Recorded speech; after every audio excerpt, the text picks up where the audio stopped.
ఈరోజు నేను హోమ్మేడ్ గీ ప్రిపేర్ చేస్తున్నాను. నెయ్యి రోజువారీ పాల మీద మీగడని తీసి డీప్ ఫ్రిడ్జ్లో అయితే కలెక్ట్ చేసి 20 or 30 డేస్కి అయితే ఒకేసారి చేసేస్తాను అనమాట.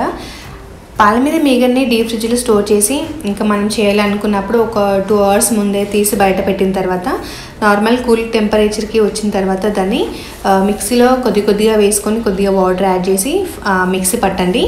అంటే మనకి సపరేషన్ కావాలన్నమాట. వాటర్ ఇంక ఈ విధంగా చూపిస్తున్నగా వెన్నెలాగా సపరేట్ అయిన తర్వాత దాన్ని నీట్గా వాష్ చేసుకోవాలి. 2-3 times వాటర్తో వాష్ చేసిన తర్వాత మనకు చూపిస్తున్నాం కదా ఇట్లా నీట్గా కనిపించిన తర్వాత ఒక మందమైన పాత్ర తీసుకొని అందులో నెయ్యి వేసి బాగా మరిగించండి. మధ్యలో కలుపుతూ ఉండడం ద్వారా అస్సలు మాడిపోకుండా ఉంటుంది.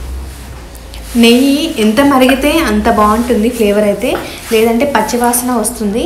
సో మనం కింద కొద్దిగా బ్రౌనిష్ కలర్ వచ్చిన తర్వాత సపరేషన్ చేసుకోండి. ఇలా ఒక సీసాలో వేసుకోండి, ప్లాస్టిక్లో వేయకండి.